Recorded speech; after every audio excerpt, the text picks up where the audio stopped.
Good morning friends. HD education channel પર આપ સૌનું સ્વાગત છે. આજે આપણે ગુજરાત બોર્ડ દ્વારા બહાર પાડવામાં આવેલ એકમ કસોટી નંબર 4 જેના પેપરનું સોલ્યુશન કરીશું. એકાઉન્ટન્સીનું પેપર આપણે ધ્યાનમાં લેવાનું છે અને તેમાં સૌથી પહેલો વિભાગ આપણે વિભાગ એ નો આપેલ છે. જો વિડીયો કદાચ થોડોક લાંબો બને તો આપણે એકની જગ્યાએ બે અલગ અલગ વિડીયોમાં તેની માહિતી રજૂ કરીશું. તો સૌપ્રથમ વિભાગ એ માટે નીચે આપેલા પ્રશ્ન ક્રમાંક 1 થી 3 હેતુલક્ષી પ્રકારના છે. આપેલ 4 વિકલ્પ એટલે કે ABCD પૈકી સાચો વિકલ્પ પસંદ કરી આપણે જવાબ લખવાનો છે. દરેકનો 1 ગુણ છે. તો પહેલો પ્રશ્ન કે નિવૃત્ત થતા ભાગીદારને ચૂકવવાની બાકી રકમ પર ભાગીદારી કરારમાં કોઈ ઉલ્લેખ ન હોય તો ખાલી જગ્યા વ્યાજ ચૂકવવા પાત્ર છે. તો અહીં આપણને ઓપ્શનમાં 10%, 12%, 6% અને 0 જવાબ આપેલો છે. તેમાંથી તમારે યાદ રાખવાનું કે જ્યારે ભાગીદારીની લોન પર કેટલા ટકા વ્યાજ ચૂકવવું તેની માહિતી આપેલ ન હોય તો આપણે 6% વ્યાજ ચૂકવવાનું થશે. જો પહેલેથી કોઈ હિસાબમાં લેખિત રજૂઆત કરેલી હોય કે આટલા ટકા વ્યાજ ચૂકવવું તો તે અલગ પ્રશ્ન છે, પણ કોઈ માહિતી ન આપેલી હોય, ઉલ્લેખ ન હોય તો આપણે 6% લેખે લોન પર વ્યાજની ગણતરી કરી શકાય. વિકલ્પ નંબર 2, ભાગીદારી પેઢીના વિસર્જન સમયે મિલકતોની ઉપજમાંથી સૌપ્રથમ કઈ ચૂકવણી કરવામાં આવે છે? તો મિલકતોની ઉપજમાંથી એટલે જ્યારે વિસર્જન થાય, ભાગીદારો અલગ અલગ થઈ જતા હોય ત્યારે મિલકતો વેચીને જ્યારે જે રકમ પ્રાપ્ત થાય છે તેમાંથી સૌપ્રથમ વિસર્જન ખર્ચ ચૂકવવામાં આવતો હોય છે. બીજો વિકલ્પ છે. અને ત્યાર પછી ત્રીજો વિકલ્પ કે વિસર્જન સમયે ભાગીદારી પેઢીની મિલકતો અને જવાબદારીઓની હિસાબી અસર આપવા માટે તૈયાર કરવામાં આવતું ખાતું. તો કયું ખાતું તૈયાર કરવામાં આવે છે કે જેના આધારે મિલકતો અને જવાબદારીનો આપણે નિકાલ કરી શકીએ? તો તમને બધાને યાદ હશે કે નફા નુકસાન ખાતું આપણે વાર્ષિક હિસાબોમાં, નફા નુકસાન ફાળવણી ખાતું પણ વાર્ષિક હિસાબોમાં તૈયાર કરીએ છીએ. પુનઃમૂલ્યાંકન ખાતું આપણે પ્રવેશ તેમજ નિવૃત્તિના ચેપ્ટરમાં તૈયાર કરતા હોઈએ છીએ. તો હવે એક જ ખાતું છે માલ મિલકત નિકાલ ખાતું, જેના દ્વારા આપણે વિસર્જન સમયે ભાગીદારી પેઢીની મિલકતો અને જવાબદારીઓની અસર આપી શકીએ છીએ. તો આપણો જવાબ આવશે સાચો માલ મિલકત નિકાલ ખાતું. વિભાગ બી નીચે આપેલા પ્રશ્ન ક્રમાંક 4 થી 5 સુધીના પ્રશ્નોના એક વાક્યમાં જવાબ આપો. તો અહીં આપણને પ્રશ્ન આપેલો છે સૌપ્રથમ કે પાઘડી અંગે હિસાબી ધોરણ 26માં આપેલ જોગવાઈ જણાવો. તો હિસાબી ધોરણ 26માં જે જોગવાઈ આપી છે એ કઈ છે? તો સૌપ્રથમ તેનો જવાબ અહીં તમને જણાવું છું કે હિસાબી ધોરણ 26 મુજબ પાઘડી સ્વરૂપે કોઈ અવેજ ચૂકવવામાં આવે ત્યારે જ પાઘડી મિલકત તરીકે ચોપડે દર્શાવવી જોઈએ. આંતરિક રીતે મૂલ્યાંકન કરેલ પાઘડી ચોપડે દર્શાવવી જોઈએ નહીં. તો આપણો જવાબ ફરી એકવાર પ્રશ્ન નંબર 4 નો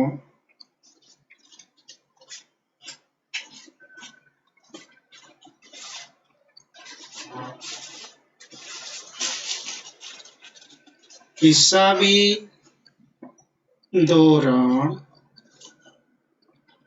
26 મુજબ પાઘડી સ્વરૂપે કોઈ અવેજ ચૂકવવામાં આવે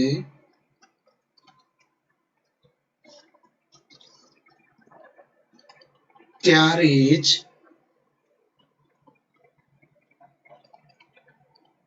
પાઘડી મિલકત તરીકે ચોપડે દર્શાવવી જોઈએ.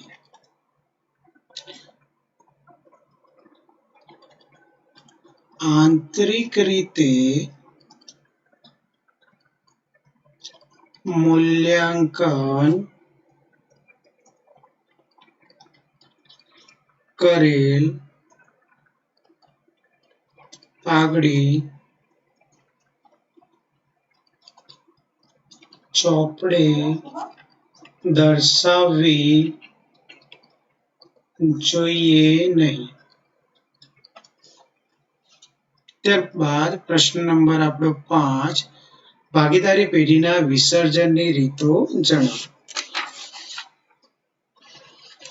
તો ભાગીદારી પેઢીના વિસર્જનની મુખ્ય 2 રીત છે, જે આપણે અહીં જણાવીએ છીએ.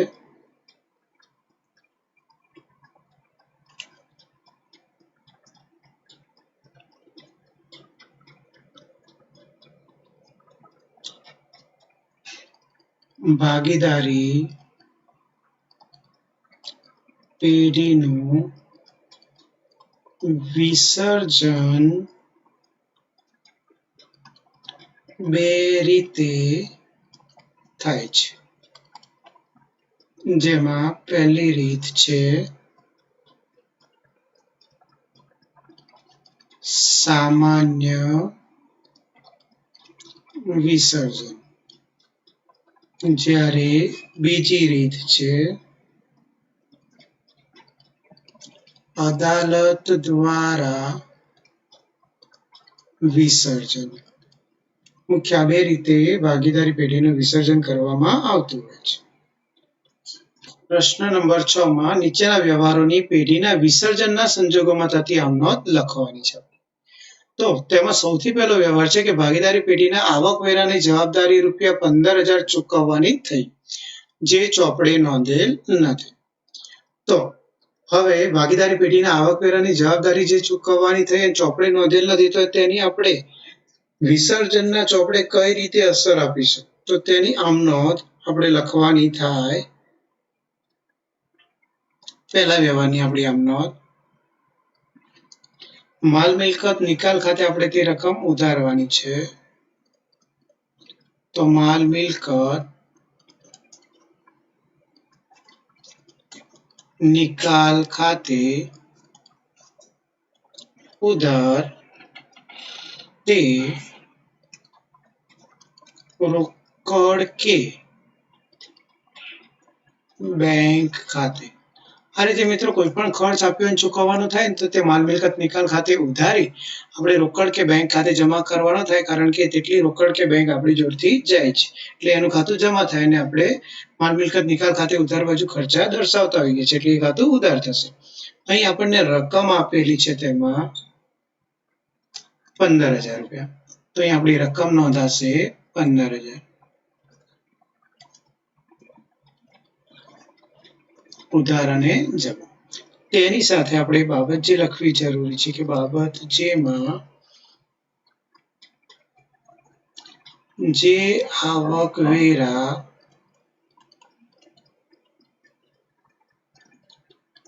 નહીં નોંધાયેલ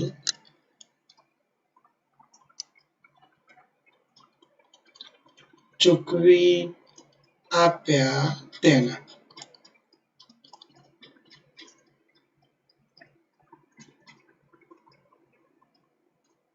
પહેલો વ્યવહાર. ત્યાર પછી આપણે બીજો વ્યવહાર જોઈએ. આપણે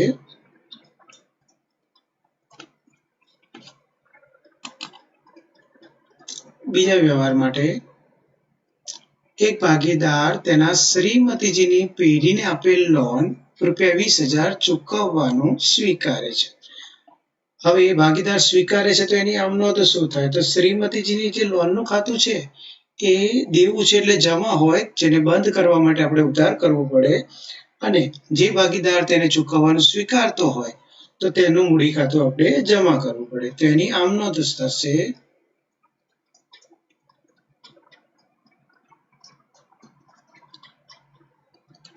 શ્રીમતીજીની લોન ખાતે ઉધાર તે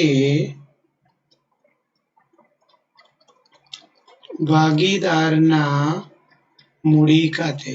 કોઈ ભાગીદારનું નામ આપ્યું હોય તો એ જે તે ભાગીદારના મૂડી ખાતે આપણે નોંધી શકીએ.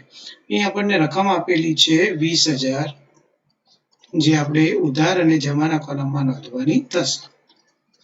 તેની સાથે બાબત છે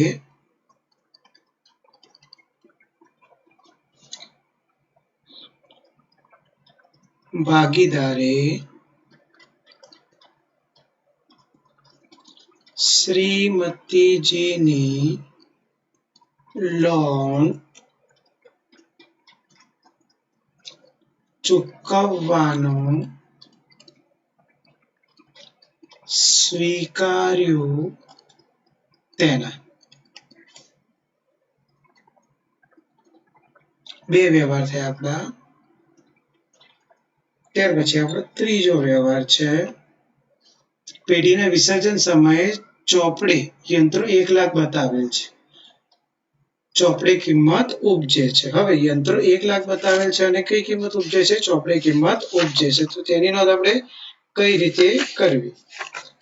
તો હવે કોઈ પણ મિલકતનું ખાતું જ્યારે આપણે બંધ કરીએ તો તેને માલ મિલકત નિકાલ ખાતાની ઉધાર બાજુ લાવી દેવું અને એના ઉપજે તો રોકડ ખાતું ઉધારી, માલ મિલકત નિકાલ ખાતું આપણે જમા કરવું. રકમ ચોપડી કિંમત ઉપજે છે એટલે ચોપડી કિંમત આપણને 1 લાખ રૂપિયા આપેલી છે તે રીતે આપણે તેને દર્શાવવાની થશે. તો આપણો વ્યવહાર ત્યાર પછી ત્રીજો, યંત્ર ખાતું આપણે બંધ કરીને માલ મિલકત નિકાલ ખાતે લાવવાનું થાય ત્યારે તો માલ મિલકત નિકાલ ખાતે ઉધાર તે યંત્ર ખાતે. યંત્ર ખરેખર મિલકત છે, હંમેશા ઉધાર હોય, પણ ખાતું બંધ કરીએ એટલે ઉધારનું આપણે જમા કરવું પડે. માલ મિલકત નિકાલ ખાતે રકમ લાવવાની થાય. આપણને રકમ આપેલી છે તેમાં 1 લાખ રૂપિયા. તેની બાબત છે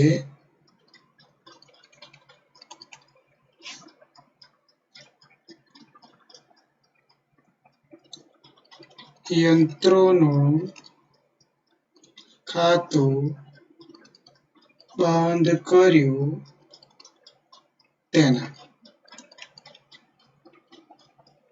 હવે અહીં મિલકતના ઉપજ્યા એવો શબ્દ પણ ઉપયોગમાં લીધો છે તો બે આમનો થશે એટલે અહીં એ નામ આપી દઈએ આપણે, જ્યારે બીજામાં બી નામ આપીએ.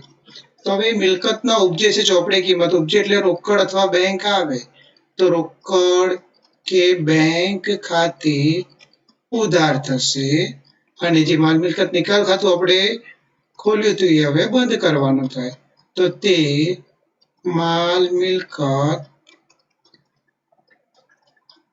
નિકાલ ખાતે. ચોપડી કિંમત ઉપજી એટલે જે ઉપર આપણને રકમ આપેલી છે તેટલી જ રકમ આપણને મળે છે. એટલે રકમ આપણને આપેલી છે 1 લાખ રૂપિયા. તેની બાબત જેમાં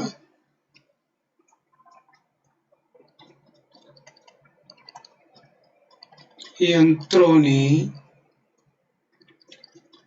ચોપડે કિંમત ઉપજી તેના. ચલો એના પછી 3 વ્યવહાર આપણા કુલ પૂરા થયા. હવે ચોથો વ્યવહાર આપણો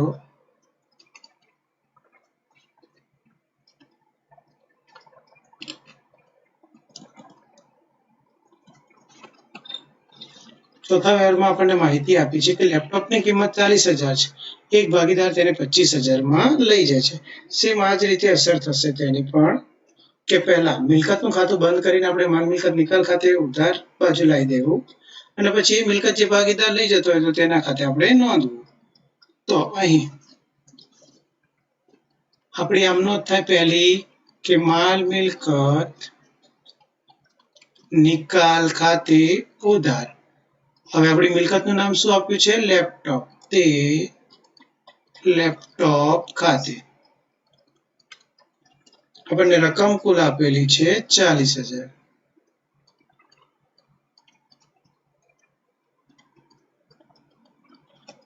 બાબત જેમાં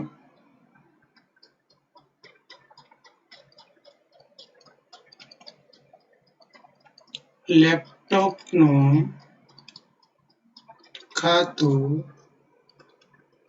બંધ કરી માલ મિલકત નિકાલ ખાતે લઈ ગયા તેના. ત્યાર પછી હવે એ લેપટોપ કોણ લઈ જાય છે? તો ભાગીદાર લઈ જાય. તો જો ભાગીદાર લઈ જતો હોય તો જે ભાગીદારનું આપણને નામ આપ્યું હોય તેના ખાતે આપણે નોંધી શકીએ. અહીં એક ભાગીદાર ખાલી માહિતી આપણને આપી છે, તો તેમાં આપણે લખી શકીએ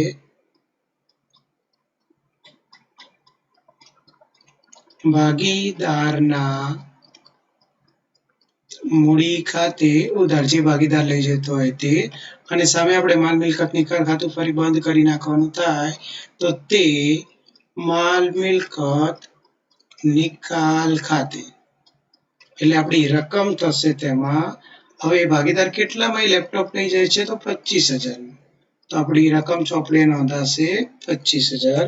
બાબત છે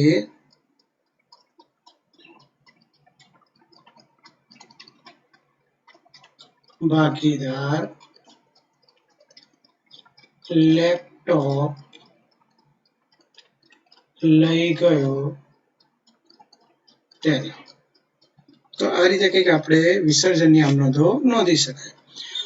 હવે સેક્શન સી માં અથવામાં આપણને બીજો પ્રશ્ન આપ્યો છે કે ભાગીદારી પેઢીના વિસર્જન સમયે પાકા સરવૈયામાં દર્શાવેલ નીચેની બાકીઓનો નિકાલ કેવી રીતે કરશો?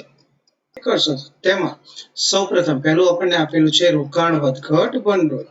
તો આપણે અહીં લખીએ છીએ ફરી અથવાનો પ્રશ્ન, જેમાં આપણે બાકીઓનો નિકાલ કરવાનો છે, જેમાં પહેલું આપેલું છે આપણને રોકાણ વધઘટ ભંડોળ. તો પ્રથમ છે રોકાણ વધઘટ ભંડોળ, જેમાં રોકાણ વધઘટ ભંડોળ ખાતાની બાકી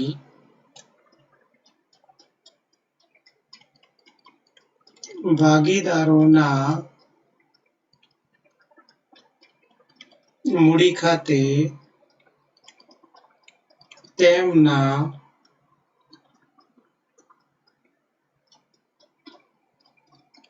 નફા નુકસાનના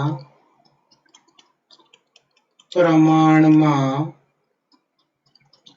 જમા કરાશે. જેમાં આપણે આમનો જ લખી શકીએ રોકાણ વધઘટ ભંડોળ ખાતે ઉધાર તે ભાગીદારોના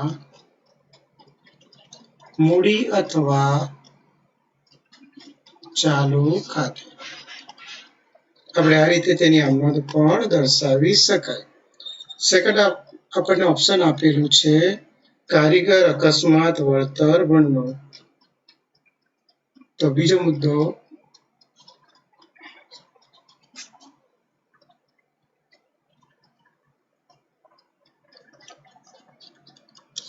કારીગર અકસ્માત વળતર ભંડોળ.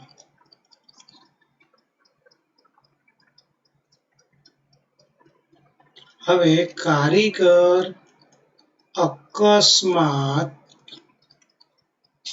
વળતર ભંડોળ તે એકત્રિત નફો છે.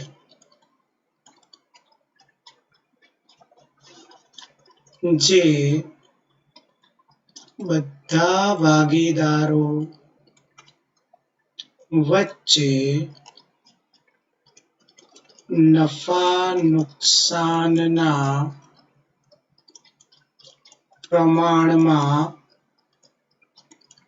વહેંચાશે. તેની પણ આપણે આમનોંધ એ જ રીતે થશે કે કારીગર અકસ્માત વળતર ભંડોળ ખાતે ઉધાર તે ભાગીદારોના મૂડી અથવા ચાલુ ખાતે. ચલો એના પછી આપણને થર્ડ ઓપ્શન એમાં આપેલું છે નફા નુકસાન ખાતાની ઉધાર બાકી અને ચોથું પ્રોવિડન્ટ ફંડ. તો ત્રીજા ઓપ્શન તરફ આપણે જઈએ.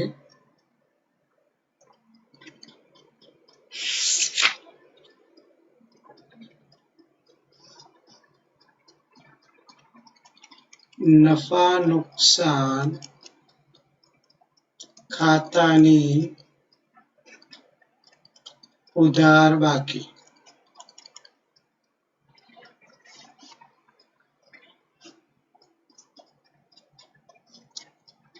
ભાગીદારોના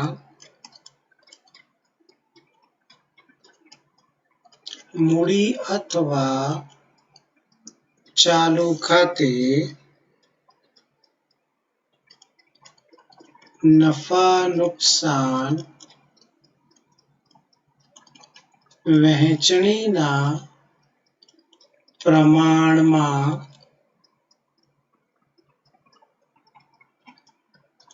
ઉધારાય છે.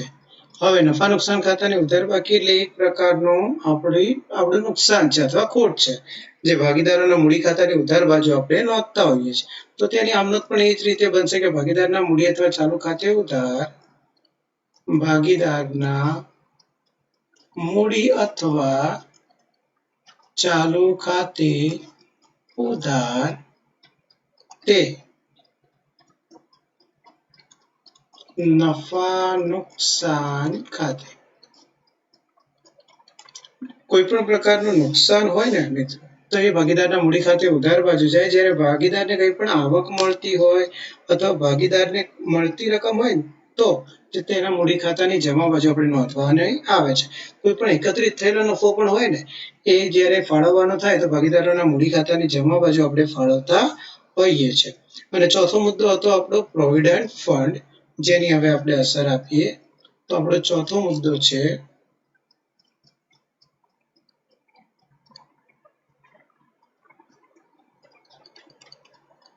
Provident fund. હવે પ્રોવિડન્ટ ફંડ એ પેઢીની જવાબદારી છે. એટલે પેઢીનું એક પ્રકારનું શું કહેવાય દેવું છે જે બંધ કરી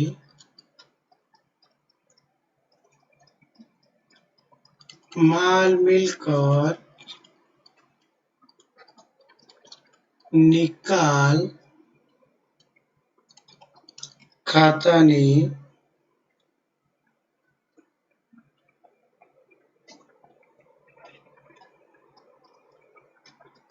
જમા બાજુ ચોપડી કિંમતે લઈ જવાય છે. તો હવે માલ મિલકત નિકાલ ખાતાની જમા બાજુ લઈ જવાનું હોય તો પ્રોવિડન્ટ ફંડ એ દેવું છે, હંમેશા જમા છે જે ઉધાર કરાય આમનોંધ લખતી વખતે.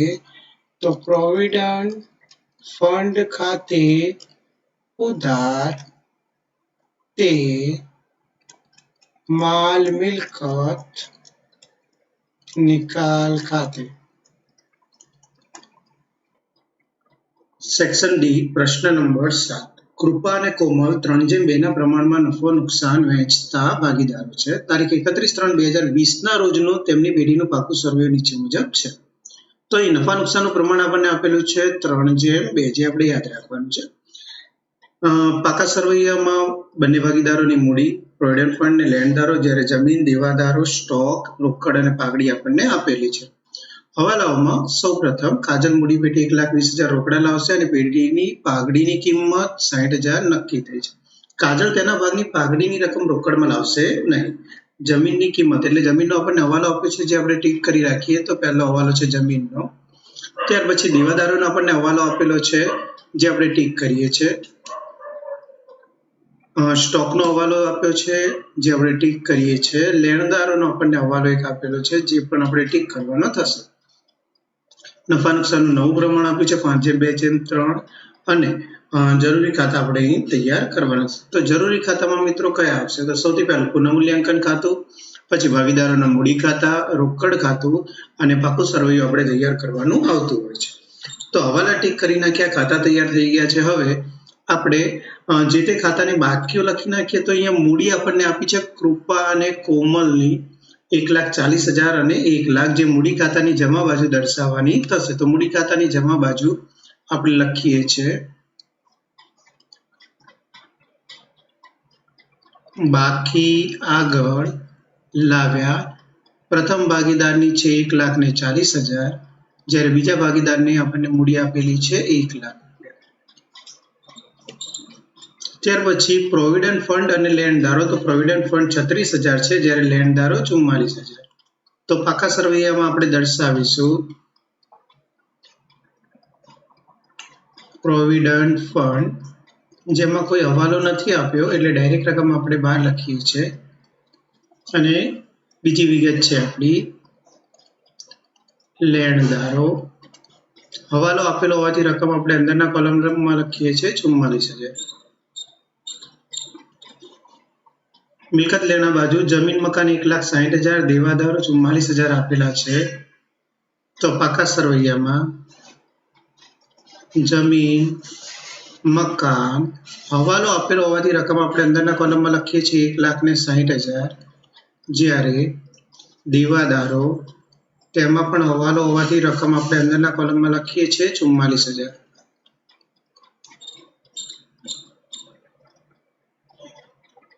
જૂની ગાલખાત અનામત 4,000 આપેલી છે. સ્ટોક 72,000 અને રોકડ 8,000 છે. તો સ્ટોક 72,000, જ્યારે રોકડ આપણને આપેલી છે, રોકડ ખાતાની ઉધાર બાજુ નોંધાય, બાકી આગળ લાવ્યા અને રકમ છે આપણી 8,000. તે સિવાય આપણને પાઘડી આપી છે. આ જૂની પાઘડી કહેવાય, 40,000, જે ભાગીદારો વચ્ચે જૂના પ્રમાણમાં આપણે ફાળવીએ. તો પાઘડી જૂની પાઘડી છે, મૂડી ખાતાની ઉધાર બાજુ આપણે ફાળવીએ છીએ. તો 40,000ની પાઘડી આપણને આપી છે અને નફા નુકસાનનું જૂનું પ્રમાણ 3/2 છે. તો 40,000 ભાગ્યા 5 કરી એટલે 8,000, 8 તરી 24 અને 8 દુ 16,000. તો 24,000 અને 16,000ની પાઘડી આપણે દર્શાવવાની થશે.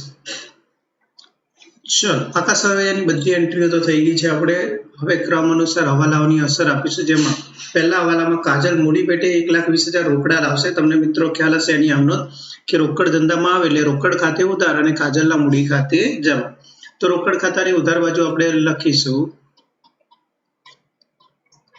કાજલના મૂડી ખાતે અને રકમ એ લાવે છે 1,20,000 રૂપિયા. જ્યારે તેની બીજી અસર કાજલના મૂડી ખાતાની જમા બાજુ આપણે નોંધાશે રોકડ ખાતે, કૌંસમાં આપણે મૂડી શબ્દ લખી શકીએ અને કાજલના ખાતામાં રકમ નોંધવાની છે આપણે 1,20,000 રૂપિયા. તે સાથે પહેલા હવાલામાં આપ્યું છે કે પેઢીની પાઘડીની કિંમત 60,000 નક્કી થઈ છે. હવે પેઢીની પાઘડીની કિંમત 60,000 નક્કી થઈ છે, તેમાંથી કાજલ તેના ભાગની પાઘડીની રકમ રોકડમાં લાવશે. તો કાજલનો હિસ્સો કેટલો? તો તમે જોઈ શકો છો કે હવાલા નંબર 4માં આપણને 5/2/3 નફા નુકસાનનું નવું પ્રમાણ આપ્યું, જેમાં નવા ભાગીદારનો હિસ્સો 3 કહેવાય. તો 3/10 લખી શકાય. તો આપણે લખીએ અહીં કે પાઘડી કુલ કેટલી છે? 60,000, જેમાં કાજલનો ભાગ, કાજલ એ લાવવાની પાઘડી બરાબર, તો 60,000 ગુણ્યા કાજલનો હિસ્સો હમણાં જ આપણે જોયો 3/10, એટલે 6,000 ગુણ્યા 3 કરીએ તો કાજલે લાવવાની પાઘડી થશે 18,000. હવે કાજલ જે 18,000 લાવશે કોણ લઈ જશે? તો એ જૂના બંને ભાગીદાર એટલે કૃપા અને કોમલ લઈ જશે તેમના ત્યાગના પ્રમાણમાં. તો આપણે ત્યાગ શોધવો પડે. તો ત્યાગ બરાબર જૂનો ભાગ માઇનસ નવો ભાગ. તો નફા નુકસાનનું જૂનું પ્રમાણ કેટલું હતું? તો બંને ભાગીદારોનું જૂનું પ્રમાણ હતું 3/2, જ્યારે નવું પ્રમાણ છે 5/2/3. તો હવે આપણે ત્યાગ શોધીએ. સૌથી પહેલા કૃપા જૂનો હિસ્સો હતો 3/5 માઇનસ નવો હિસ્સો છે 5/10. સીધી ગણતરી કરીએ તો 5 × 10 એટલે 50 થશે, 10 × 3 એટલે 30 થશે, માઇનસ 5 × 5 એટલે 25. એટલે રકમ આવશે 5/50. જ્યારે એ જ રીતે બીજા ભાગીદારનું આપણને નામ આપ્યું છે કોમલ. તો કોમલનો ત્યાગ શોધીએ તો કોમલનો ત્યાગ બરાબર તેનો જૂનો હિસ્સો છે 2/5 માઇનસ નવો હિસ્સો છે 2/10. તો તેનો ત્યાગ ફરી છેદમાં 50, 10 × 2 એટલે 20, ક્રોસ ગુણાકાર, માઇનસ 5 × 2 એટલે 10. તો જવાબ આવશે 10/50. તો બંને ભાગીદારનો ત્યાગ કેટલો થાય છે? 5/10. ટૂંકું રૂપ આપીએ તો 1/2 ના પ્રમાણમાં ત્યાગ કરે છે. હવે 18,000ની જે એમની પાઘડી હતી એને 1/2 ના પ્રમાણમાં ફાળવીએ તો 18,000 ભાગ્યા 3 કરીએ એટલે 6,000, 6,000 અને 12,000ની રકમ આપણે આવશે. તો આ 6,000 ને 12,000 કોની પાસેથી લેવાના છે? તો અહીં હવાલામાં આપણને કહ્યું હતું કે કાજલ તેના ભાગની પાઘડીની રકમ રોકડમાં લાવશે નહીં, એવું બીજા હવાલામાં આપણને કીધેલું છે. તો કાજલના મૂડી ખાતે તેટલી રકમ આપણે ઉધારવાની થાય. તો કાજલના મૂડી ખાતે આપણે કેટલી રકમ ઉધારવાની થાય? 6,000 અને 12,000 રૂપિયા. તો એમાં આપણે નોંધ કરવાની થશે. 6,000 કોને? તો કૃપા ખાતે અને 12,000 કોમલ ખાતે.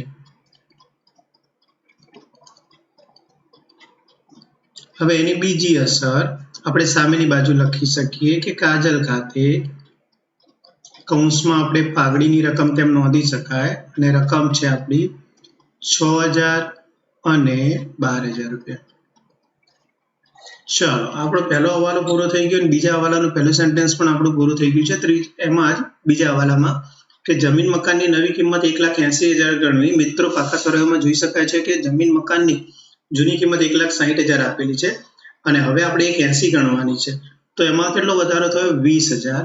તો ફાયદો થતો હોવાથી પુનઃમૂલ્યાંકન ખાતાની જમા બાજુ જમીન મકાન ખાતે અને કેટલો વધારો થાય છે? 20,000 રૂપિયા. એક અસર આપી. જ્યારે બીજી અસર પાકા સરવૈયામાં આપણે આપવાની થતી હોય છે તો પ્લસ વધારો રકમ છે 20,000. એટલે કુલ પાકા સરવૈયામાં 12ના કોલમમાં રકમ થશે જમીન મકાનની 1,80,000. ચલો, બીજો હવાલો સંપૂર્ણપણે આપણે પૂરો કરી નાખ્યો. ત્રીજો હવાલો દેવાદારો પર ગાલખાદ અનામત 5% રાખવાની છે. તો દેવાદારો આપણને 44,000 આપ્યા છે માઇનસ ગાલખાદ અનામત 5% લેખે રકમ. તો 44,000 ના 5% કરીએ આપણે તો રકમ થશે આપણી 2,200 રૂપિયા. તો 44,000 માંથી 2,200 આપણે જો બાદ કરીએ તો 41,800 ની રકમ આવે છે. હવે ગાલખાદ અનામતમાં આપણે જોયું છે કે જૂની ગાલખાદ અનામત આપણને આપેલી હતી પાકા સરવૈયામાં 4,000, જેની જગ્યાએ નવી ગાલખાદ અનામત આપણી આવી ગઈ છે 2,200. એટલે કે કેટલો ઘટાડો થયો? તો 1,800 નો. ગાલખાદ અનામત ઘટે એટલે આપણે એક પ્રકારનો ફાયદો છે જે પુનઃમૂલ્યાંકન ખાતાની જમા બાજુ નોંધાય. તો ગાલખાદ અનામત ખાતે કેટલો ઘટાડો થયો છે મિત્રો? તો 1,800 નો જ ઘટાડો થયો છે, જેટલી રકમ આપણે પુનઃમૂલ્યાંકન ખાતામાં નોંધવાની થશે.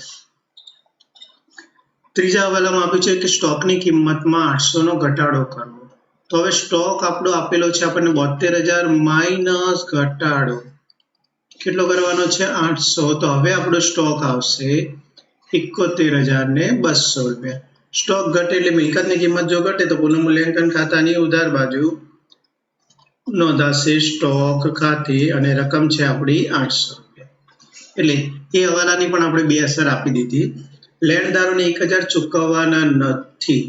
લેણદારોને ચૂકવવાના નથી એટલે આપણું કેટલું દેવું ઘટે છે? તો માઇનસ દેવામાં ઘટાડો 1,000 રૂપિયા. એટલે હવે આપણા લેણદારો છે 43,000. 1,000 ની બીજી અસર આપણે આપવાની થાય પુનઃમૂલ્યાંકન ખાતાની જમા બાજુ, જેમાં આપણે નોંધીએ છીએ લેણદારો ખાતે અને રકમ આવશે આપણી 1,000 રૂપિયા. ચલો, ચોથા હવાલાની પણ આપણે અસર આપી દીધી અને એના પછી નફા નુકસાનનું નવું પ્રમાણ આપ્યું છે જે આપણે ઉપયોગમાં લઈ લીધું છે ત્યાગ શોધવા માટે. હવે ક્રમ અનુસાર આપણે ખાલી ખાતા બંધ કરવાના થશે. તો ખાતા બંધ કરીએ, જેમાં પુનઃમૂલ્યાંકન ખાતું બંધ કરતા 20 ને 1, 21 ને 1, 22,800 ની રકમ આવે છે. 22,800. 22,800 માંથી 800 બાદ કરીએ તો વહેંચણી પાત્ર નફો આવે છે આપણો 22,000. તો અહીંયા આપણે નોંધીએ વહેંચણી પાત્ર નફો 22,000 જે જૂના ભાગીદારો વચ્ચે વેચાય. તો જૂના ભાગીદારો કોણ છે? કૃપા અને કોમલ. નફા નુકસાનનું પ્રમાણ કેટલું હતું તેમનું? તો નફા નુકસાનનું પ્રમાણ હતું ઉપર આપેલું હતું 3:2. એ પ્રમાણમાં આપણે આ 2200 રૂપિયા ફાળવવાના હતા. તો 2200 3:2 ના પ્રમાણમાં આપણે ફાળવીએ તો રકમ આવે છે 22,000 છે. 22,000 ને ફાળવીએ તો 13,200 ને 8,800. 13,200 અને 8,800. જેની બીજી અસર આપણે ક્યાં લઈ જતા હોઈએ છીએ? તો મૂડી ખાતાની જમા બાજુ આપણે લખીએ છીએ પુનઃમૂલ્યાંકન ખાતાનો નફો 13,200 અને 8,800. માત્ર જૂના ભાગીદારોને તે રકમ મળતી હોય છે. ચલો પુનઃમૂલ્યાંકન ખાતું આપણે બંધ કરી નાખ્યું. ત્યાર પછી ભાગીદારોના મૂડી ખાતા આપણે બંધ કરી તેની બાકી શોધી નાખીએ. તો મૂડી ખાતા બંધ કરતા જમા બાજુની રકમ વધુ દેખાય છે, જેમાં 1,40,000 વત્તા 6 1,46,000 વત્તા 13 એટલે 1,59,200 ની રકમ નોંધાશે. બીજામાં 1,20,800 જ્યારે ત્રીજામાં 1,20,000 ની રકમ છે આપણી જોડે. સામે બાજુ આપણે લખતા તેને 1,59,200, ત્યાર પછી 1,20,800 અને 1,20,000. હવે તેમની બાકી શોધીએ આપણે. તો તેમાં આપણે નોંધતા હોઈએ છીએ બાકી આગળ લઈ ગયા. તો કાજલમાં 1,20,000 માંથી 18,000 બાદ કરીએ તો રકમ આવશે બાકીમાં 1,02,000 રૂપિયા. જ્યારે કોમલમાં 1,20,000 માંથી 16,000 બાદ કરીએ તો 1,04,800 ની રકમ આવશે. અને 1,59,200 માંથી 24,000 જો આપણે બાદ કરીએ તો 1,35,200 ની રકમ અહીં આવે છે. હવે આજે બાકી આવીએ આપણે પાકા સરવૈયામાં મૂડી તરીકે નોંધતા હોઈએ છીએ ત્રણેય ભાગીદારમાં. તો કૃપા, કોમલ અને કાજલ. કૃપા, કોમલ અને કાજલ ત્રણેય ભાગીદારની મૂડી. તો પહેલા ભાગીદારની મૂડી છે 1,35,200, 1,35,200. બીજા ભાગીદારમાં 1,04,800, 1,04,800. ત્રીજા ભાગીદારમાં 1,02,000. 1,02,000.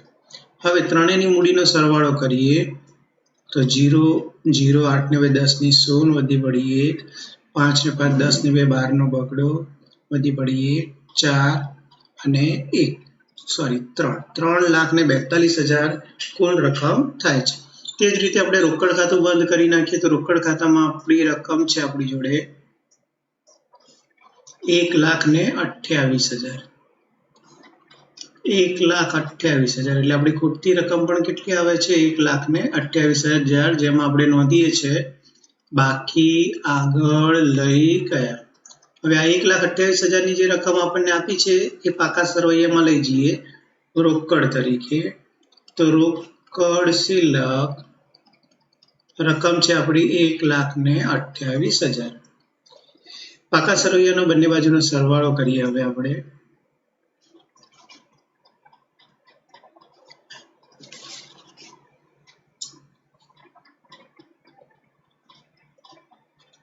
સૌપ્રથમ 3,42,000 પ્લસ 36,000 પ્લસ 43,000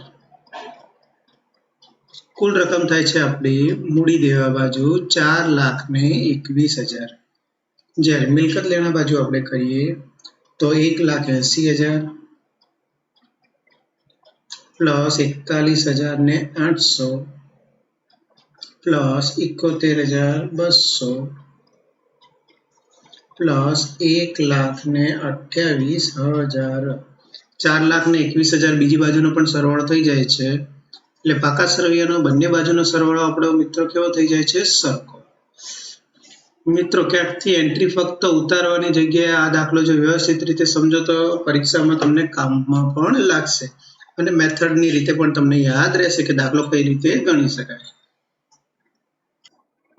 એકમ કસોટીનો પ્રશ્ન નંબર 8.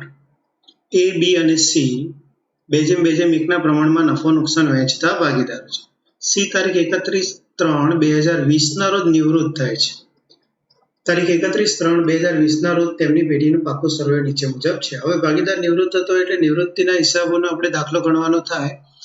હવે તેની અંદર સૌથી પહેલા આપણા પાકા સરવૈયામાં મૂડી દેવા બાજુ ત્રણેય ભાગીદારોની મૂડી, સામાન્ય અનામત, રોકાણ વધઘટ ભંડોળ, ગાલખાત અનામત ને લેણદારો આપેલા છે. જ્યારે બીજી બાજુ પાઘડી, યંત્રો, રોકાણો, દેવાદાર, સ્ટોક અને રોકડ બેંક આપણને આપેલી છે. હવાલાઓમાં આપણને પહેલો હવાલો યંત્રો અને સ્ટોકનો આપેલ છે, જે આપણે ટીક કરીએ તો આપણો હવાલો છે યંત્રો અને સ્ટોક. બીજો હવાલો રોકાણોની કિંમત 24,000 નક્કી થઈ, જે કિંમતે ભાગીદાર C લઈ જાય છે, એટલે એક રોકાણોનો હવાલો ટીક કરીએ. લેણદારોનો હવાલો એક ટીક કરીએ છીએ આપણે. ત્યાર પછી કામદાર વળતર પેટે 6,000ના દાવાની જોગવાઈ થઈ, પરંતુ અહીં ક્યાંય કામદાર વળતર આપણને પાકા સરવૈયામાં આપેલ નથી, ટીક કરવાની જરૂર નથી. ગાલખાત અનામતનો હવાલો છે એટલે દેવાદારો આપણે ટીક કરીએ છીએ. અને પાઘડીનું મૂલ્યાંકન 1,20,000 નક્કી કરવામાં આવ્યું, જે નવી પાઘડી હશે. જ્યારે નિવૃત્ત થનાર ભાગીદારની લેણી રકમ લોન તરીકે ધંધામાં રાખી મૂકવાની છે. તો અહીં હવાલા ટીક કરી નાખ્યા પછી ક્રમ અનુસાર આ બધી જ એન્ટ્રીઓ આપણે જે તે ખાતામાં નોંધવાની થાય. તો જે તે ખાતામાં નોંધવાની એટલે પહેલું ખાતું આપણું હશે પુનઃમૂલ્યાંકન, જેને નફા નુકસાન હવાલા ખાતા તરીકે પણ નોંધી શકાય. બીજું રોકડ ખાતું, જો જરૂર હોય તો જ બનાવવું, અહીં જરૂર હોય કે નહીં ના હોય આપણે એક બનાવી દીધું છે. ત્યાર પછી ભાગીદારોના મૂડી ખાતા અને પાકો સરવૈયો આપણે તૈયાર કરવાનું થતું હોય છે, એટલે પ્રવેશની જેમ જ આપણે ખાતા અહીં તૈયાર કરવાના થતા હોય છે. તો ત્રણેય ભાગીદારની મૂડી 90,000, 60,000 ને 30,000 આપી છે, જે મૂડી ખાતામાં નોંધવાની થાય. તો મૂડી ખાતામાં આપણે સૌ પ્રથમ નોંધીએ બાકી આગળ લાવ્યા 90,000, 60,000 અને 30,000. ત્રણેય ભાગીદારની આપણે મૂડી લખી નાખી. ત્યાર પછી બીજી એન્ટ્રી છે સામાન્ય અનામત 15,000 છે, તેનો કોઈ હવાલો પણ નથી, 2:1 પ્રમાણમાં ફાળવવાનો છે. તો સામાન્ય અનામત 15,000 ભાગ્યા આપણે ત્રણેય ભાગીદારનો હિસ્સો 5 કરીએ, ભાગ્યા 5 કરીએ તો રકમ 3,000 થાય, એટલે 3 દુ 6,000. બીજા ભાગીદારમાં પણ 3 દુ 6,000 અને 3 એકા 3,000. નફા નુકસાનનું પ્રમાણ હતું 2:1, એટલે આપણે આ રીતે કંઈક ફાળવણી કરી. સામાન્ય અનામત પછી રોકાણ વધઘટ ભંડોળ, એટલે રોકાણોના હવાલાની સામે તેની અસર આપવાની છે. ત્યારબાદ ગાલખાત અનામત, તે પણ દેવાદારના હવાલાની સામે આપણે અસર આપીશું. અને લેણદારો આપણને આપેલા છે 46,500, જે પાકા સરવૈયામાં નોંધાશે. તો પાકા સરવૈયામાં લેણદારો હવાલો હોવાથી અંદરના કોલમમાં લખીએ છીએ 46,500 રૂપિયા. જ્યારે બીજી બાજુ પાઘડી આપણને 30,000 આપી છે, જૂની પાઘડી છે, જે મૂડી ખાતે આપણે ફાળવી દેવાની જૂના પ્રમાણમાં. તો પાઘડી 30,000 છે, 30,000 ભાગ્યા 5 કરીએ આપણે તો 6,000 થાય, એટલે 6 દુ 12,000, ફરી 6 ગુણ્યા 2 એટલે 12,000 અને 6 ગુણ્યા 1 એટલે 6,000ની રકમ નોંધાશે. 2:1 પ્રમાણમાં આપણે પાઘડીની ફાળવણી કરી. યંત્રો 60,000 ને રોકાણો 30,000 આપેલા છે. તો યંત્રો હવાલો હોવાથી અંદરના કોલમમાં 60,000, જ્યારે રોકાણો તો ભાગીદાર C લઈ જાય છે, એટલે અત્યારે આપણે એની અસર કોઈ આપવી નથી. ત્યાર પછી દેવાદારો 90,000 અને સ્ટોક 30,000. દેવાદારો 90,000 અને સ્ટોક 30,000. એ સિવાય આપણને રોકડ આપેલી છે, જે રોકડ ખાતાની ઉધાર બાજુ નોંધવાની થાય. બાકી આગળ લાવ્યા, પરંતુ રોકડનો હવાલો ના હોય તો એ ખાલી ખાતું ખોલીને પછી બંધ કરી નાખવાનું થશે. ચલો અહીં આપણે પાકા સરવૈયાની બધી એન્ટ્રીઓ તો લખી નાખીએ. હવાલાઓની હવે ક્રમાનુસાર અસર આપીએ તો યંત્રોની કિંમત 75,000 અને સ્ટોકની કિંમત 15,008. તો યંત્રોની કિંમત 75,000. યંત્રો હતા કેટલાના? 60,000 ના. હવે થઈ ગયા 75,000 ના. એટલે યંત્રોમાં વધારો થયો. તો અહીં આપણે નોંધીશું યંત્રો ખાતે કેટલો વધારો થયો? તો 15,000. તો તેની બીજી અસર પાકા સરવૈયામાં પ્લસ વધારો 15,000. એટલે યંત્રોની નવી કિંમત હવાલા પ્રમાણે આપણે નોંધીએ છીએ 75,000 રૂપિયા. ચલો એક અસર આપણે આપી દીધી. જ્યારે સ્ટોકની કિંમત આપણને કહેવામાં આવી છે 15,000 આપી, એટલે એનો અર્થ કે સ્ટોકમાં ઘટાડો થયો. નવી કિંમત 15 છે, તો હવે એમાં ઘટાડો એ 30 માંથી 15 જ થાય છે. તો બહારના કોલમમાં આપણે રકમ નોંધવાની થશે 15,000. સ્ટોકમાં ઘટાડો થયો એટલે બીજી અસર પુનઃમૂલ્યાંકન ખાતાની ઉધાર બાજુ મિલકતની કિંમત ઘટે છે. તો સ્ટોક ખાતે રકમ છે આપણી 15,000. પહેલો હવાલો આપણો પૂરો થઈ ગયો. રોકાણોની કિંમત 24,000 નક્કી થઈ. તે કિંમતે રોકાણો પણ લઈ જાય છે ભાગીદાર સી. તો રોકાણો આપણને આપેલા છે 30,000 અને કિંમત નક્કી થઈ છે 24,000. એટલે એનો અર્થ થાય કે રોકાણોમાં નુકસાન કેટલું છે? 6,000. તો સામેની સાઈડ રોકાણ વધઘટ ભંડોળમાં 7,500 છે આપણી જોડે, જેમાંથી આપણે નુકસાન બાદ કરીએ. તો 7,500 માંથી રોકાણોનું નુકસાન આપણે જો 6,000 બાદ કરીએ તો રોકાણો આપણી જોડે કેટલા ફાળવવાના રહેશે? 1,500 ફાળવવાના રહેશે. તો રોકાણો ભાગીદાર સી લઈ જાય છે. તો સીના મૂડી ખાતે આપણે ઉધાર બાજુ એક એન્ટ્રી એની આપી દઈએ કે રોકાણો ખાતે અને ભાગીદાર સીના ખાતામાં આપણે રકમ નોંધીશું 24,000. 24,000માં રોકાણો ભાગીદાર સી લઈ જાય છે. હવે રોકાણોનું નુકસાન હતું જે 6,000, જે અનામતમાંથી આપણે ફાળવી નાખીએ તો બાકીની રોકાણ વધઘટ ભંડોળની રકમ આપણે ફાળવવાની થાય. 1,500 ને 2/1 એટલે કે જૂના પ્રમાણમાં ફાળવીએ આપણે તો રકમ કેટલી થશે? તો 600, 600 અને 300. એટલે ટોટલ રકમ આપણી 1,500ની થઈ જશે. 2/1 ના પ્રમાણમાં આપણે ફાળવણી કરી. પાકા સરવૈયામાં હવે રોકાણો લખવાની જરૂર નથી, કારણ કે તે ભાગીદાર સી લઈ જાય છે. એટલે લેણદારોમાંથી 15,000નું દેવું ચૂકવવું નહીં પડે, એટલે લેણદારોમાં આપણો ઘટાડો થયો. દેવું ઘટ્યું છે. કેટલું દેવું ઘટ્યું છે? તો 15,000 રૂપિયાનું. તો હવે આપણા લેણદારો છે 31,500. હવે આ લેણદારોમાં ઘટાડો થયો એટલે એક રીતનો આપણને ફાયદો જ થાય છે. દેવું ઘટે છે તો પુનઃમૂલ્યાંકન ખાતાની જમા બાજુ લેણદારો ખાતે અને આપણી રકમ કેટલી ઘટી છે? અહીં પણ 15,000. હવાલા નંબર 4. કામદાર વળતર પેટે 6,000ના દાવાની જોગવાઈ કરવાની છે. એક પ્રકારનો ખર્ચ અથવા નુકસાન છે. તો કામદાર વળતર નો દાવો અને રકમ આપણને આપેલી છે 6,000. હવે ચૂકવવાનું બાકી છે એટલે પાકા સરવૈયામાં મૂડી દેવા બાજુ આપણે નોંધીશું કામદાર વળતર નો દાવો. રકમ છે આપણી 6,000 જે આપણે ચૂકવવાના થશે. હવાલા નંબર આપણે 4 સુધી કમ્પ્લીટ થઈ ગયું. દેવાદાર પર ગાલખાદ અનામત કેટલી રાખવાની છે? 10%. તો દેવાદાર 90,000 આપ્યા છે. 90,000 ના 10% કરીએ તો 9,000, પરંતુ જૂની ગાલખાદ આપણને 6,000 આપેલી છે. તો માઇનસ ગાલખાદ અનામત 9,000. તો હવે પાકા સરવૈયામાં આપણા દેવાદારો નોંધાશે 81,000. જ્યારે ગાલખાદ અનામતમાં વધારો કેટલો થયો? તો ગાલખાદ અનામત 6,000 હતી, એની જગ્યાએ 9,000 થઈ, એટલે વધારો થયો છે 3,000. તો ગાલખાદ અનામત ખાતે આપણે રકમ નોંધાશે 3,000. પાઘડીનું મૂલ્યાંકન 1,20,000 કરવામાં આવ્યું. તો પાઘડીનું મૂલ્યાંકન 1,20,000 કરવામાં આવ્યું, જેમાંથી નિવૃત્ત ભાગીદાર એટલે કે સી નો હિસ્સો જોઈએ આપણે તો 1 છે. તો સી ના હિસ્સાની પાઘડી કેટલી થાય? તો પાઘડી કુલ છે 1,20,000, જેમાં સી નો ભાગ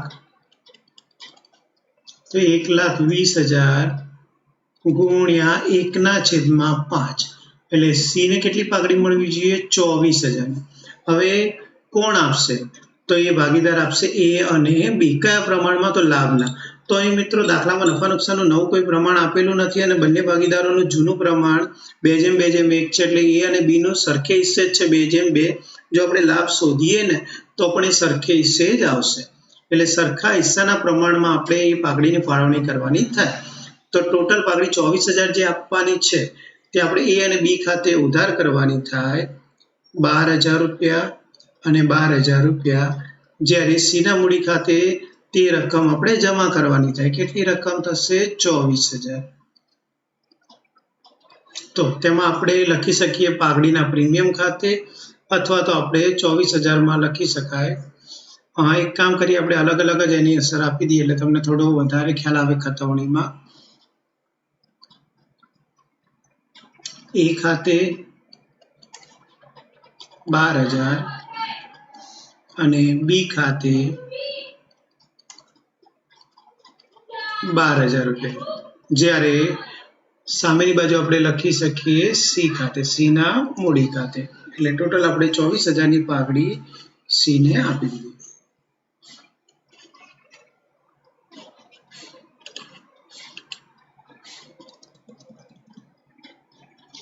ચલો, હવે એ હવાલો પણ આપણો પૂરો થઈ ગયો. નિવૃત્ત થનાર ભાગીદારની લેણી રકમ આપણે લોન તરીકે રાખવાની છે. એટલે નિવૃત્ત ભાગીદારનું ખાતું જ્યારે પણ આપણે બંધ કરીએ તે બાકી આપણે લોન તરીકે દર્શાવવાની થશે. મિત્રો, આપણે બધા જ હવાલા કરી નાખ્યા. હવે ખાલી આપણે ખાતા બંધ કરવાના રહેશે, જેમાં પુનઃમૂલ્યાંકન અથવા નફા નુકસાન હવાલા ખાતું આપણે બંધ કરીએ તો જમા બાજુની રકમ થાય છે આપણે 30,000 રૂપિયા. 30,000 માંથી 15 અને 6 21 અને 3 24,000 બાદ કરીએ તો ખૂટતી રકમ આવે છે આપણી 6,000, જેને કહેવાશે વહેંચણી પાત્ર નફો, જે ત્રણેય ભાગીદારો વચ્ચે ફાળવવાનો થાય એ, બી અને સી 2:1 ના પ્રમાણમાં. તો 60,000 ભાગ્યા 6,000 ભાગ્યા 5 કરીએ તો રકમ થશે 1200 અને 1200 ગુણ્યા 2 એટલે 2400, 2400 અને 1200 એટલે ટોટલ રકમ આપણી 6,000 થશે. એની બીજી અસર આપીએ આપણે તો અહીં પુનઃમૂલ્યાંકન ખાતાનો નફો 2400, 2400 અને 1200ની રકમ નોંધાશે. તો અહીં આપણે ત્રણેય ભાગીદારોના મૂડી ખાતે મૂડી ફાળવી નાખીએ.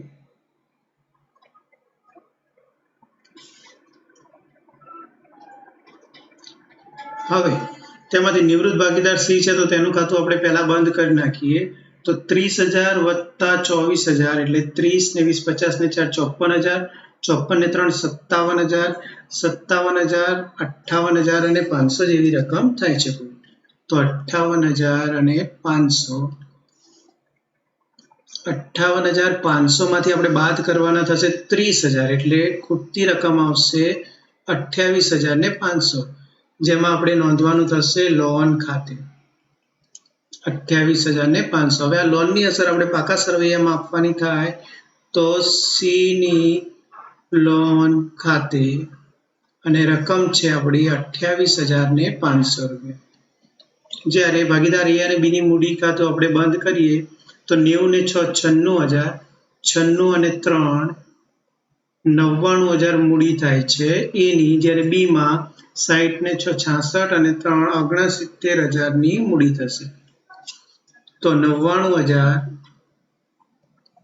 અને 69,000ની મૂડી. તો તેમાં આપણે નોંધીએ છીએ ધંધો ચાલુ રાખવાના છે એટલે બાકી આગળ લઈ ગયા. તો 99,000 માંથી 24,000ની જો આપણે રકમ બાદ કરીએ તો આપણો ડિફરન્સ આવે છે 75,000, જ્યારે 69,000 માંથી 24,000 બાદ કરીએ તો ડિફરન્સ આવે છે 45,000. હવે આખરની બાકી જે છે મૂડી ખાતાની એ મૂડી તરીકે આપણે નોંધવાની થાય ભાગીદાર એ અને ભાગીદાર બી વચ્ચે.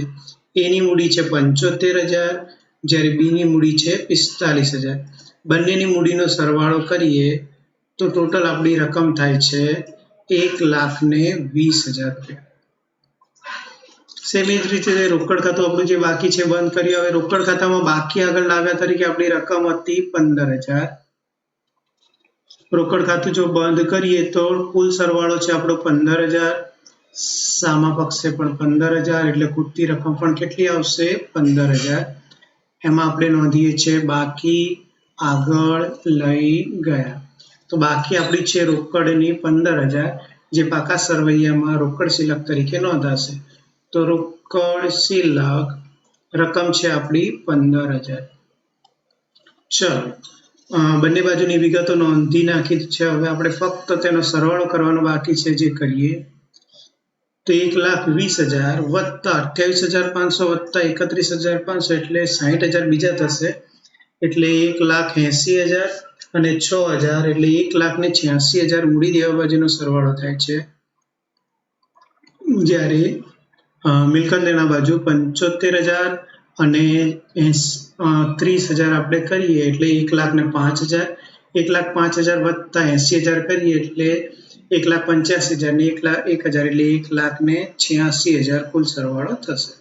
તો પાકા સરવૈયાનો બંને બાજુનો સરવાળો થઈ ગયો. એટલે આપણી એકમ કસોટી નંબર 4 નું સંપૂર્ણ અહીં સોલ્યુશન આપણે રજૂ કરેલ છે. So thank you very much. જો તમારે એકાઉન્ટમાં ખરેખર સારી રીતે શીખવાની જરૂર હોય, તૈયારી કરવી હોય તો આ ચેનલને સબસ્ક્રાઇબ કરજો. Thank you very much.